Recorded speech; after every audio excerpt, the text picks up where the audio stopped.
టీశాట్ వీక్షకులకు నమస్కారం. మనం ఇప్పుడు డిసెంబర్ 2023కు సంబంధించిన కరెంట్ అఫైర్స్ గురించి చర్చించుకుందాం.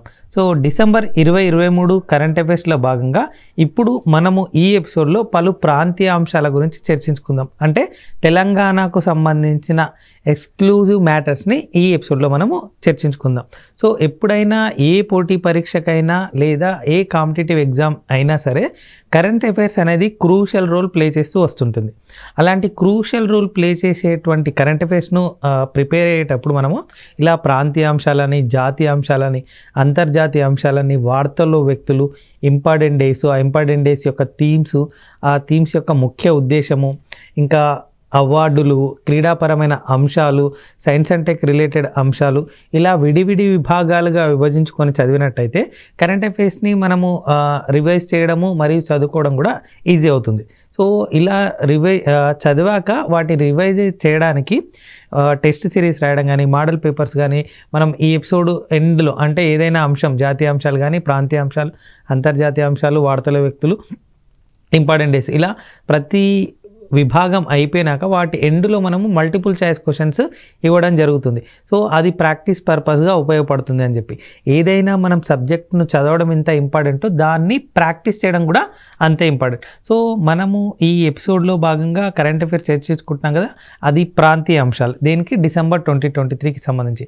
సో కరెంట్ అఫైర్స్ను మళ్ళీ static current affairs, dynamic current అఫైర్స్గా చదవాల్సి ఉంటుంది. సో స్టాటిక్ కరెంట్ అఫైర్స్లో భాగంగా ఏంటి అంటే ఏదైతే ఇష్యూ ఉందో దాన్ని రిలేటెడ్ అంశం ఏదైనా ప్రీవియస్గా జరుగున్నా లేదా దాని రిలేటెడ్ బ్యాక్గ్రౌండ్ ఏదైనా ఉంటే అది స్టాటిక్ కరెంట్ అఫైర్స్ కిందిగా కన్సిడర్ చేస్తారు. అలా కాకుండా ఇప్పుడు జరిగే అంశాన్ని అడిగినట్టయితే దాన్ని డైనమిక్ కరెంట్ అఫైర్స్ అంటారు. సో ఇప్పుడు మనం ఈ ఎపిసోడ్లో డిసెంబర్ 2023కు సంబంధించిన కరెంట్ అఫైర్స్లో భాగంగా మొట్టమొదటి అంశం చూడండి. సో మొట్టమొదటి అంశం వార్తల్లో వ్యక్తులుగా నిలిచినటువంటి వ్యక్తి చాలా ఇంపార్టెంట్ బిట్ అండి. ఈ ఎలక్షన్స్లో అంటే రీసెంట్గా జరిగిన అసెంబ్లీ ఎలక్షన్లో ఎవరు నెగ్గారు, ఏ పార్టీ నెగ్గింది అంటే అత్యధిక మెజార్టీ వచ్చిన పార్టీ గవర్నమెంట్ ఫామ్ చేయడం జరుగుతుంది. అత్యధిక మెజార్టీ వచ్చినటువంటి పార్టీ ఏది ఇటీవల జరిగిన అసెంబ్లీ ఎన్నికల్లో అంటే Congress party. So Congress party తరపున గవర్నమెంట్ని ఏర్పాటు చేయడం జరుగుతుంది. సో ఆ కాంగ్రెస్ పార్టీ తరపున గవర్నమెంట్ని ఏర్పాటు చేయడం జరిగింది. కొత్త గవర్నమెంట్ ఏర్పాటు కావడం జరిగింది. సో ఎవరు సీఎంగా ఉన్నారు, ఏ వ్యక్తులకు ఏ శాఖలు వచ్చాయి, అవన్నీ కూడా ఇప్పుడు చూద్దాం. సో యనుమల రేవంత్ రెడ్డి గారు ఇప్పుడు మనకు తెలంగాణకు సీఎంగా ఉన్నారు. ఏ నియోజకవర్గం నుండి అంటే కోడంగల్ నియోజకవర్గం. ఎక్కడి నుండి? కోడంగల్ నియోజకవర్గం. సో తెలంగాణ ముఖ్యమంత్రిగా ప్రమాణ స్వీకారం ఎప్పుడు చేశారు అంటే డిసెంబర్ 7న. సో డిసెంబర్ 7న రాజ్భవన్ ఆవరణలో ప్రమాణ స్వీకారం చేయడం జరిగింది. నియోజకవర్గం గుర్తుంచుకోండి, కోడంగల్ నియోజకవర్గం. ఇది కోడంగల్ నియోజకవర్గం. సో అంతేకాకుండా మంత్రివర్గ సభ్యులు కూడా ఉంటారు కదా. సో ముఖ్యమంత్రితో పాటు మంత్రివర్గం కూడా ఉంటుంది. సో ఏ వ్యక్తులకు అంటే ఏ శాఖలను ఇచ్చారో ఇప్పుడు చూద్దాం. సో చాలా ఇంపార్టెంట్ అండి. కొత్తగా ఏర్పడిన ప్రభుత్వం కాబట్టి రాబో ఎగ్జామ్స్లో ఏ శాఖ ఎవరికి కేటాయించారో అవన్నీ కూడా చాలా ఇంపార్టెంట్ ఎగ్జామ్ పాయింట్ ఆఫ్ వ్యూలో. సో ఇప్పుడు చూడండి, పురపాలన, పట్టణాభివృద్ధి, సాధారణ పరిపాలన శాఖ, శాంతి భద్రతలకు సంబంధించిన శాఖలన్నీ కూడా ప్రస్తుతము రేవంత్ రెడ్డి గారి ఆధీనంలోనే ఉన్నాయి. సో ఏంటి? పురపాలన, పట్టణాభివృద్ధి శాఖ, సాధారణ పరిపాలన శాఖ, శాంతి భద్రతలకు సంబంధించిన శాఖలన్నీ కూడా ఎవరి ఆధీనంలో ఉన్నాయి అంటే ముఖ్యమంత్రి రేవంత్ రెడ్డి గారి ఆధీనంలో ఉన్నాయి.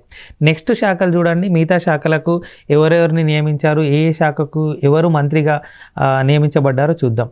సో ఆర్థిక ప్రణాళిక, విద్యుత్తుకు సంబంధించి ఎవరు మంత్రిగా ఉన్నారు ఆ శాఖకు అంటే ఉప ముఖ్యమంత్రిగా పనిచేస్తున్నటువంటి వ్యక్తి బట్టి విక్రమార్క గారు ఉన్నారనమాట. సో నెక్స్ట్ నీటిపారుదల, పౌర సరఫరాలకు సంబంధించి ఎవరు ఆ శాఖకు మంత్రిగా నియమించబడ్డారంటే ఉత్తమ్ కుమార్ రెడ్డి గారు. సో నెక్స్ట్ వైద్య, ఆరోగ్య, కుటుంబ సంక్షేమ, సైన్స్ అండ్ టెక్నాలజీకి సంబంధించి నా శాఖకు మంత్రిగా ఎవరున్నారంటే దామోదర్ రాజనరసింహ. నెక్స్ట్ రోడ్లు, భవనాలు, సినిమాటోగ్రఫీకి సంబంధించిన శాఖకు ఎవరిని మంత్రిగా నియమించారంటే కోమటిరెడ్డి వెంకటరెడ్డి. సో ఇక్కడ చూడండి, పురపాలన, పట్టణాభివృద్ధి శాఖ, సాధారణ పరిపాలన శాఖ, శాంతి భద్రతలకు సంబంధించి ముఖ్యమంత్రి రేవంత్ రెడ్డి. నెక్స్ట్ ఆర్థిక ప్రణాళిక, విద్యుత్తుకు సంబంధించి ఎవరి ఆధీనంలో ఉన్నాయి అంటే ఉప ముఖ్యమంత్రి బట్టి విక్రమార్క. నీటిపారుదల మరియు పౌర సరఫరాలకు సంబంధించిన శాఖలు ఎవరి కింద ఉన్నాయి అంటే ఉత్తమ్ కుమార్ రెడ్డి. నెక్స్ట్ వైద్య ఆరోగ్య కుటుంబ సంక్షేమం సైన్స్ అండ్ టెక్నాలజీ సంబంధించిన శాఖలు ఎవరి ఆధీనంలో ఉన్నాయి అంటే దామోదర రాజనరసింహ. రోడ్లు భవనాలు సినిమాటోగ్రఫీకి సంబంధించిన శాఖకు మంత్రిగా ఎవరిని నియమించారు అంటే కోమటిరెడ్డి వెంకటరెడ్డి. ఎవరు? కోమటిరెడ్డి వెంకటరెడ్డి. చాలా చాలా ఇంపార్టెంట్ అండి. రాబో ఎగ్జామ్లో మ్యాథ్ ఫాలోయింగ్ గానో లేకపోతే ఎగ్జామ్ పాయింట్ ఆఫ్ వ్యూలో డైరెక్ట్ బిట్గా కూడా అడగవచ్చు. సో ఇంకొంతమంది గురించి చూద్దాం చూడండి. ఐటీ పరిశ్రమలు శాసనసభ వ్యవహారాల శాఖకు ఎవరిని నియమించారంటే దుద్దిల్ల శ్రీధర్ బాబు. ఎవరు? దుద్దిల్ల శ్రీధర్ బాబు. నెక్స్ట్ రెవెన్యూ గృహ నిర్మాణం పౌర సంబంధాలు. సో వీటికి సంబంధించి శాఖకు ఎవరిని మంత్రిగా నియమించారు అంటే పొంగులేటి శ్రీనివాసరెడ్డి. ఎవరు? పొంగులేటి శ్రీనివాసరెడ్డి.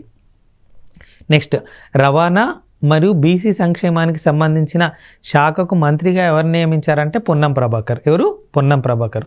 అటవీ పర్యావరణం దేవాదాయ శాఖలకు సంబంధించి ఎవరిని మంత్రిగా నియమించారంటే కొండా సురేఖ. ఎవరు? కొండా సురేఖ.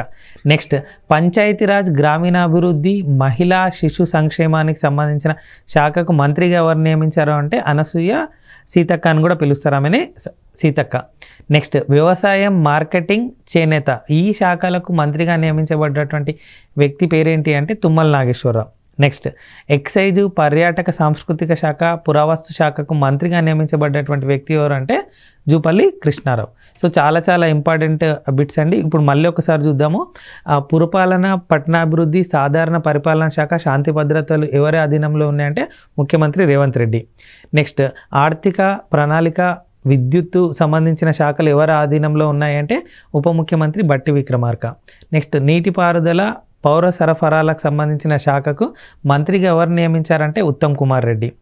నెక్స్ట్ వైద్య ఆరోగ్య కుటుంబ సంక్షేమం సైన్స్ అండ్ టెక్నాలజీకి సంబంధించిన శాఖలకు ఎవరిని మంత్రిగా నియమించారంటే దామోదర రాజనరసింహ. నెక్స్ట్ రోడ్లు భవనాలు సినిమాటోగ్రఫీకి సంబంధించి ఎవరిని మంత్రిగా నియమించారంటే కోమటిరెడ్డి వెంకటరెడ్డి. నెక్స్ట్ ఐటీ పరిశ్రమలు శాసనసభ వ్యవహారాలకు సంబంధించిన శాఖకు ఎవరిని మంత్రిగా నియమించారంటే దుద్దిల్ల శ్రీధర్ బాబు. నెక్స్ట్ రెవెన్యూ గృహ నిర్మాణం పౌర సంబంధాలకు సంబంధించిన శాఖలకు ఎవరిని మంత్రిగా నియమించారంటే పొంగులేటి శ్రీనివాసరెడ్డి. బీసీ సంక్షేమం మరియు రవాణాకు సంబంధించి ఎవరిని మంత్రిగా నియమించారంటే పొన్నం ప్రభాకర్. ఎవరు? పొన్నం ప్రభాకర్. నెక్స్ట్ పర్యావరణము అటవీ మరియు దేవాదాయ శాఖలకు సంబంధించి ఎవరిని మంత్రిగా నియమించారంటే కొండా సురేఖ. ఎవరు? కొండా సురేఖ. పంచాయతీరాజ్ గ్రామీణాభివృద్ధి మహిళా శిశు సంక్షేమ శాఖలకు మంత్రిగా నియమించబడ్డటువంటి వ్యక్తి ఎవరు అంటే అనసూయ, ఆమెను ఏమని పిలుస్తాం మనం? సీతక్క అని కూడా పిలుస్తాం. నెక్స్ట్ వ్యవసాయం మార్కెటింగ్ చేనేత ఈ శాఖలకు ఎవరిని మంత్రిగా నియమించారు అంటే తుమ్మల నాగేశ్వరరావు. ఎవరు? తుమ్మల నాగేశ్వరరావు. నెక్స్ట్ జూపల్లి కృష్ణారావు గారి ఆధీనంలో ఏ శాఖలు ఉన్నాయంటే ఎక్సైజు పర్యాటక సాంస్కృతిక శాఖ పురావస్తు శాఖ. ఈ శాఖలన్నీ కూడా ఎవరి ఆధీనంలో ఉన్నాయంటే జూపల్లి కృష్ణారావు. సో ఇప్పటి వరకు మనము మంత్రివర్గము ముఖ్యమంత్రిగా ఎవరున్నారు ప్రమాణ స్వీకారం ఎప్పుడు చేశారో అవన్నీ చూసాం కదా. నెక్స్ట్ ఇంకొన్ని అంశాలు చూద్దాం చూడండి. ప్రాంతీయ అంశాల్లో భాగంగా తెలంగాణకు సంబంధించి. సో తెలంగాణకు సంబంధించి చాలా చాలా ఇంపార్టెంట్ బిట్ అనుకోవచ్చండి. సో జనవాణి కాలుష్య నివారణ అనే ఒక యాప్ను రిలీజ్ చేయడం జరిగింది. చాలా చాలా ఇంపార్టెంట్. సో ఏదైనా సరే ఎన్విరాన్మెంట్ రిలేటెడ్ పర్యావరణానికి సంబంధించింది లేదా బాగోగుల కోసం ఉన్నటువంటిది ఏదైనా ఉంది అంటే అది చాలా చాలా ఇంపార్టెంట్ బిట్గా చెప్పాను. సో జనవాణి కాలుష్య నివారణ అనే ఒక యాప్ను రిలీజ్ చేయడం జరిగింది. సో దీంట్లో భాగంగా ఏంటి అంటే ఫిర్యాదులు ఇవ్వడం తీసుకోవడం ఇవన్నీ కూడా దీంట్లో భాగంగా చేయొచ్చు అనమాట. సో ఇదొక యాప్, మొబైల్ యాప్. సో ఎవరు దీన్ని రిలీజ్ చేశారు, ఎవరు ఆవిష్కరించారు, ఎవరు దీన్ని ప్రారంభించారు, ఎవరి చేతి ప్రారంభించబడిందంటే Telangana state pollution control board వాళ్ళు దీన్ని యాప్ను రూపొందించారు. ఎవరు దీన్ని రిలీజ్ చేశారు లేదా ఆవిష్కరించారు అంటే అటవీ శాఖ మంత్రి పర్యావరణ శాఖ మంత్రిగా ఉన్నటువంటి అటవీ మరియు పర్యావరణ మరియు దేవాదాయ శాఖ మంత్రిగా ఉన్నటువంటి కొండా సురేఖ దీన్ని ప్రారంభించడం జరిగింది. ఏంటి? జనవాణి కాలుష్య నివారణ యాప్ని. ఎవరు దీన్ని రూపొందించారు? TSPCB అంటే Telangana state pollution control board. ఎవరు? Telangana state pollution control board వాళ్ళు దీన్ని రూపొందించడం జరిగింది. ఎవరి చేతుల మీదుగా ఇది రిలీజ్ చేయిందంటే అటవీ పర్యావరణ మరియు దేవాదాయ శాఖ మంత్రి చేత రిలీజ్ చేయబడింది. ఎవరు అంటే ఇప్పుడు ఆ శాఖకి ఎవరు మంత్రిగా ఉన్నారంటే కొండా సురేఖ. నెక్స్ట్ అంశం విక్షిత్ భారత్ @2047 చాలా చాలా ఇంపార్టెంట్ బిట్ అండి ఇది. విక్షిత్ భారత్ 2047 అంటే ఏంటి అంటే దీని ముఖ్య ఉద్దేశం ఏంటి అంటే అక్కడ చూడండి 2047 అంటే స్వాతంత్రం వచ్చి 100 సంవత్సరాలు అవుతుంది అప్పటికంటే 1947లో మనకు స్వాతంత్రం వచ్చింది కదా. 2047 వచ్చేసరికి 100 సంవత్సరాలు అవుతుంది.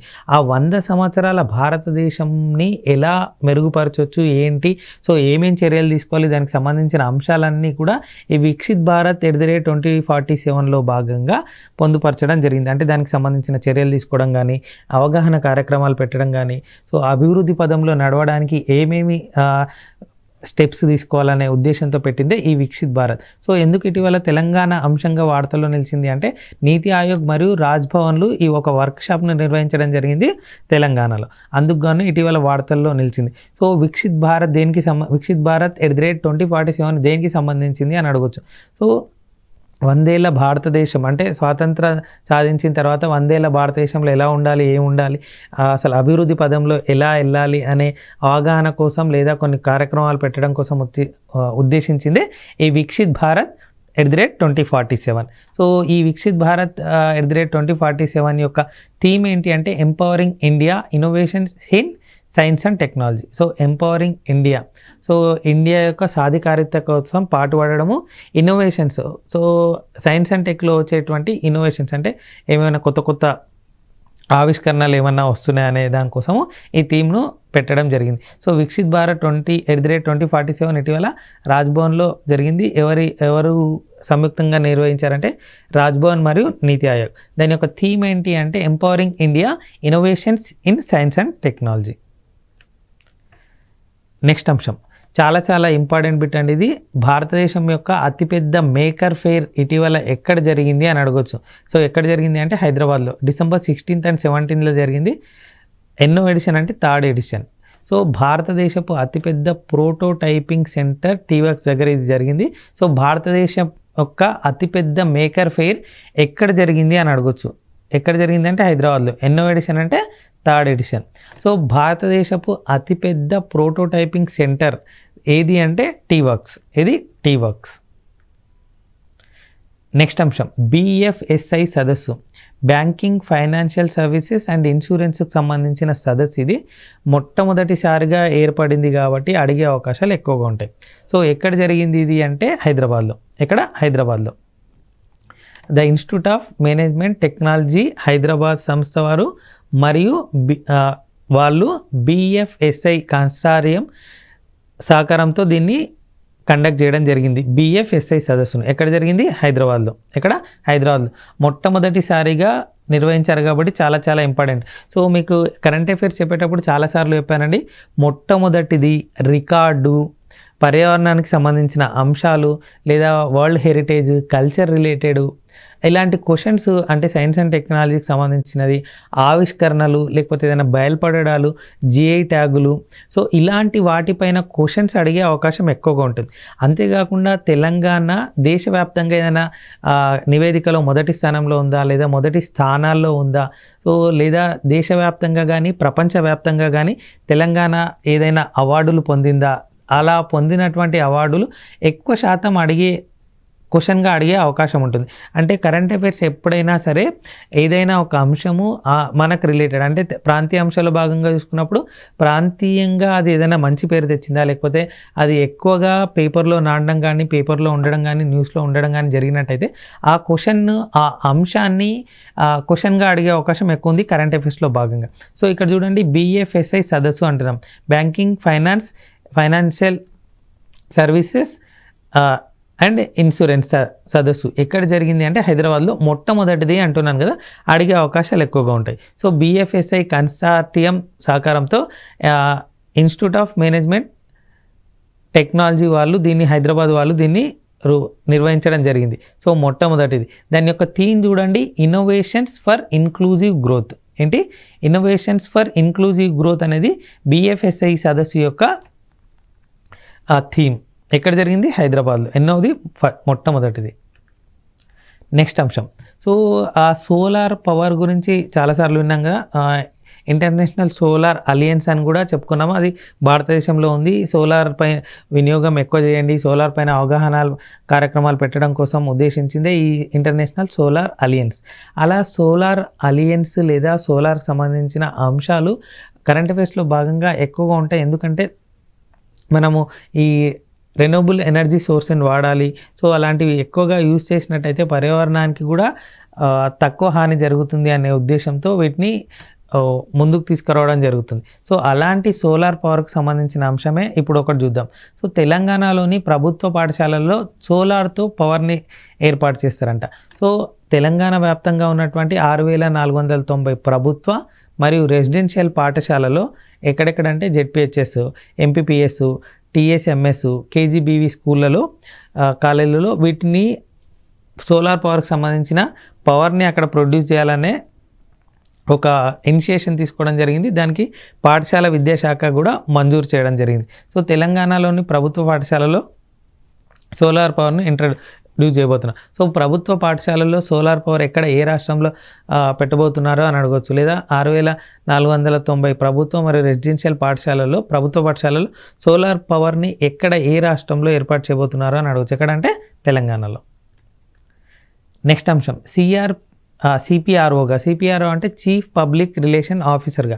సో తెలంగాణకు సంబంధించి సిపిఆర్ఓగా ఎవరిని నియమించారు ఇటీవల అంటే అయోధ్యారెడ్డి. ఎవరిని? అయోధ్యారెడ్డి. సో సిపిఆర్ఓ అంటే chief public relations officer. So chief public relations officer సిపిఆర్ఓని ఇటీవల నియమించడం జరిగింది తెలంగాణ రాష్ట్రానికి. ఆయన పేరు ఏంటి అంటే అయోధ్యారెడ్డి. ఎవరు? అయోధ్యారెడ్డి. నెక్స్ట్ రైల్వేకి సంబంధించిన అంశము అతి విశిష్ట రైలు సేవా పురస్కార్ 2023కు గాను ఎస్ఆర్ సౌత్ సెంట్రల్ రైల్వేకి సంబంధించిన 7 సిబ్బంది అవార్డులు పొందడం జరిగింది. ఎవరి చేతి మీదుగా ఈ అవార్డును తీసుకోవడం జరిగిందంటే రైల్వే శాఖ మంత్రి అయినటువంటి అశ్విని వైష్ణవ్ చేతుల మీదుగా వీటిని తీసుకోవడం జరిగింది. సో ఎంతమంది ఎస్ఆర్కు చెందిన ఎంతమంది సిబ్బంది అతి విశిష్ట రైలు సేవా పురస్కారాలు పొందారు 2023కి గాను అని అడగచ్చు. ఎంతమంది అంటే 7. ఎంతమంది? 7. నెక్స్ట్ అంశం తెలంగాణ హైకోర్టు ఏఏజీగా అంటే high court additional advocate general. So advocate జనరల్గా హైకోర్టు అడిషనల్ అడ్వకేట్ జనరల్గా ఎవరిని నియమించారంటే తేరా రజనీకాంత్ రెడ్డి. ఎవరు? తేరా రజనీకాంత్ రెడ్డి. చాలా ఇంపార్టెంట్ బిట్ అండి. అడ్వకేట్ జనరల్ గురించి కూడా ఇప్పుడు మనం మాట్లాడుకుంటాం. సో అడిషనల్ అడ్వకేట్ జనరల్గా నియమించబడ్డటువంటి వ్యక్తి పేరేంటి అంటే తేరా రజనీకాంత్ రెడ్డి. నెక్స్ట్ అంశం 5 ఆయిల్ ఫామ్ ప్రాసెసింగ్ యూనిట్లను తెలంగాణలో 1050 కోట్లతో ఏర్పాటు చేయబోతున్నారు అని ఇటీవల వెల్లడించడం జరిగింది. తెలంగాణ వ్యవసాయ శాఖ మంత్రి అయినటువంటి తుమ్మల నాగేశ్వరరావు గారు దీన్ని వెల్లడించడం జరిగింది. సో 5 ఆయిల్ ఫామ్ ప్రాసెసింగ్ యూనిట్లు ఏర్పాటు చేయబోతున్నారు. ఎక్కడ అంటే తెలంగాణలో. ఎవరు దీన్ని వెల్లడించారు అంటే తెలంగాణ వ్యవసాయ శాఖ మంత్రి అయినటువంటి తుమ్మల నాగేశ్వరరావు గారు దీన్ని వెల్లడి చేయడం జరిగింది. నెక్స్ట్ అంశం most promising car accessories store. So most promising car accessories store 2023 అవార్డును పొందినటువంటి స్టోర్ ఏది అంటే car in Automart. So car in Automart అనేది ఈ most promising car accessories store 2023 అవార్డును పొందడం జరిగింది. ఎక్కడ ఏ ప్రాంతానికి చెందిందంటే ఖమ్మంకు చెందింది. నెక్స్ట్ అంశం crime in Telangana 2022. So crime in Telangana 2022 అనేది ఒక పుస్తకం అండి. ఆ పుస్తకంలో ఆ పేరులోనే చూడండి crime in Telangana. So Telangana వ్యాప్తంగా ఎంత క్రైమ్ జరిగింది, ఏం జరిగింది, ఆర్థిక మోసాలు ఏం జరిగాయి, మామూలు మోసాలు ఏం జరిగాయి, ఎంత % జరిగాయి అనే ఉద్దేశించిందే ఈ క్రైమ్ ఇన్ తెలంగాణ 2022 అనే పుస్తకం. సో ఎవరు దీన్ని రిలీజ్ చేశారు ఇటీవల, ఎవరు విడుదల చేశారు అంటే డీజీపీ అంటే డైరెక్టర్ జనరల్ ఆఫ్ పోలీస్గా పనిచేస్తున్నటువంటి వ్యక్తి రవి గుప్తా దీన్ని రిలీజ్ చేశారు. ఏ స్టేట్కైనా డీజీపీగా ఉన్నారంటే తెలంగాణ. సో ఇప్పుడు చూడండి ఒక అంశం మీరు చదువుతున్నప్పుడు తెలంగాణ రాష్ట్ర డీజీపీ ఎవరు అని అడగవచ్చు. ఎవరు? రవి గుప్తా.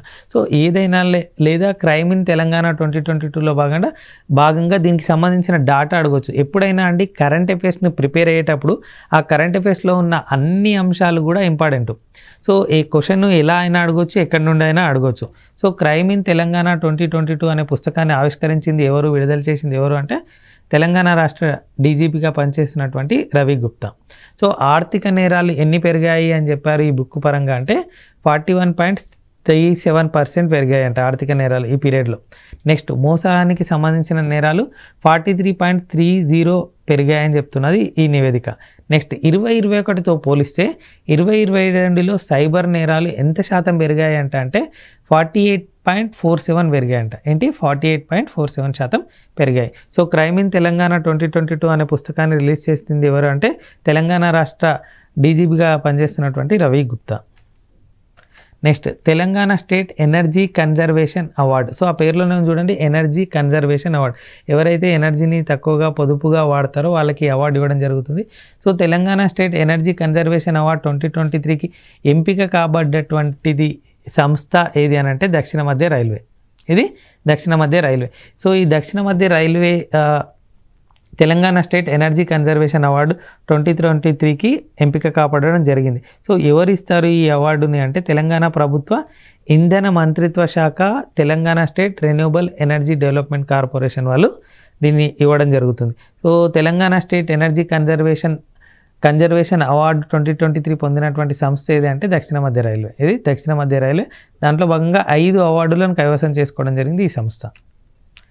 నెక్స్ట్ చేపల ఉత్పత్తి. సో తెలంగాణ వ్యాప్తంగా చేపల ఉత్పత్తి ఎంత శాతం పెరిగింది అంటే 119% పెరిగింది. సో 2022-23లో చేపల ఉత్పత్తి విలువ ఎంత ఉంది చూడండి, 6,191. సో 2016-17లో ఎంత ఉంది చూడండి, 2,111 కోట్ల విలువతో పోలిస్తే, అంటే ఈ ఇయర్ కంటే 2016-17తో పోలిస్తే 2022-23లో ఎంత శాతం పెరిగింది అంటే 193% పెరిగిందంట. సో తెలంగాణలో చేపల ఉత్పత్తి శాతం ఎంత పెరిగిందంటే 119%. విలువలో ఎంత పెరిగింది అంటే 193%. అదేమో ఉత్పత్తి వల్ల వచ్చిన విలువ ఎంత పెరిగింది అంటే 193%. నెక్స్ట్ దివంగత న్యాయమూర్తి కొండా మాధవరెడ్డి. సో ఎందుకు ఇటీవల వార్తల్లో నిలిచిన వ్యక్తులుగా ఉంది ఈ పేరు అంటే 100వ జయంతి సందర్భంగా ఒక ప్రత్యేక పోస్టల్ కవర్ను భారత ఉపరాష్ట్రపతి జగదీప్ ధంకర్ రిలీజ్ చేయడం జరిగింది. అందుకుగానే ఇటీవల ఈ పేరు వార్తల్లో నిలిచింది. సో జస్టిస్ కొండా మాధవరెడ్డి ఆంధ్రప్రదేశ్ ముంబై హైకోర్టులకు ప్రధాన న్యాయమూర్తిగా పనిచేశారు. అంతేకాకుండా మహారాష్ట్ర గవర్నర్గా కూడా పనిచేశారు.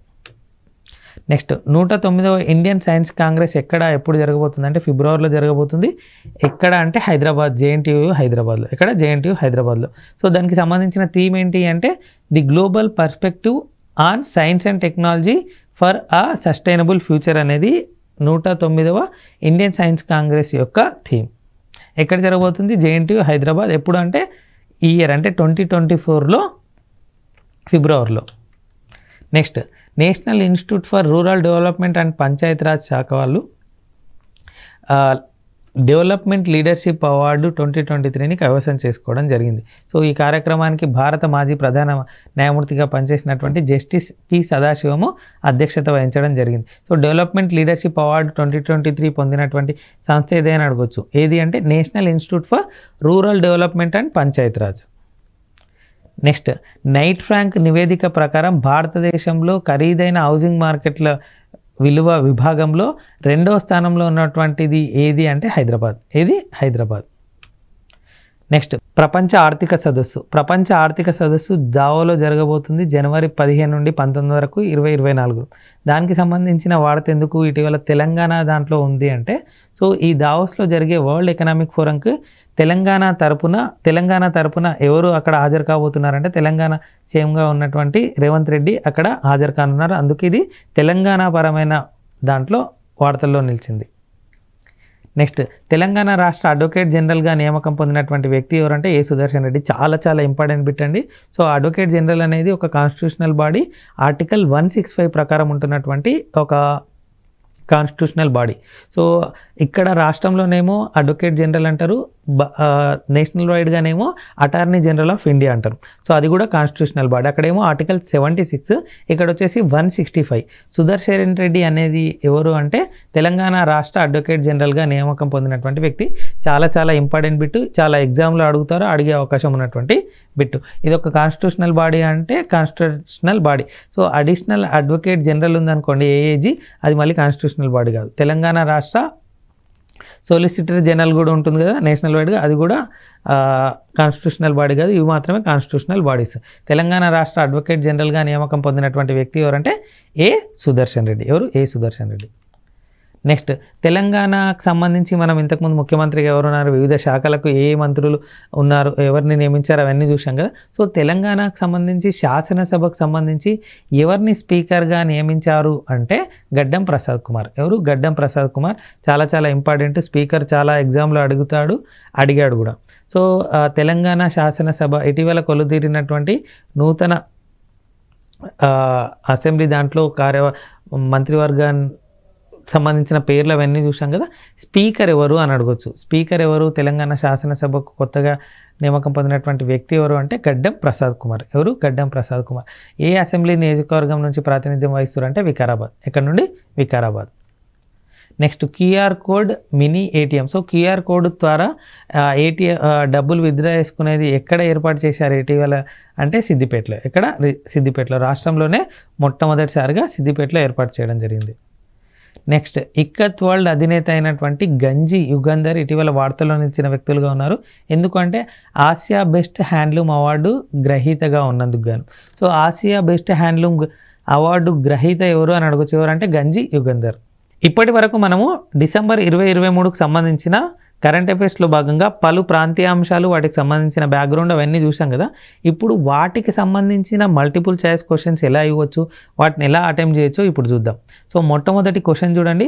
భారతదేశం యొక్క అతిపెద్ద మేకప్ ఫెయిర్ ఎక్కడ జరిగింది?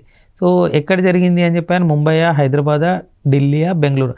సో ప్రాంతీయ అంటున్నాం. ఆ ప్రాంతీయ అన్నప్పుడే అర్థం చేసుకోవాలి ఎక్కడ? హైదరాబాద్. నెక్స్ట్ ముఖ్యమంత్రిగా ప్రమాణ స్వీకారం చేసిన యనుమల రేవంత్ రెడ్డి ఏ అసెంబ్లీ నియోజకవర్గం నుండి గెలుపొందారు? సో వికారాబాద్, తాండూరా, షాద్నగర్, కొడంగల్.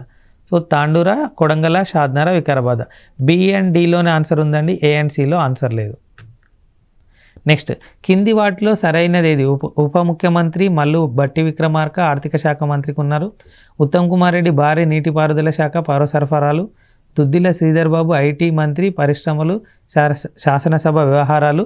సో పైవన్నీ సరి అయినాయి. సో ఈ పైవన్నీ సరి అయినాయి. So A correct, B correct, C correct. Next question చూడండి. పర్యావరణ కాలుష్యానికి సంబంధించిన ఫిర్యాదులను నమోదు చేయడానికి ఇటీవల కింది వాటిలో ఏ రాష్ట్రం జనవాణి కాలుష్య నివారణ మొబైల్ యాప్ను ప్రారంభించింది? ఆంధ్రప్రదేశ్, కర్ణాటక, తమిళనాడు, తెలంగాణ. ఏ బిలోనే ఆన్సర్ ఉందండి, సిడి ఆన్సర్ కాదు.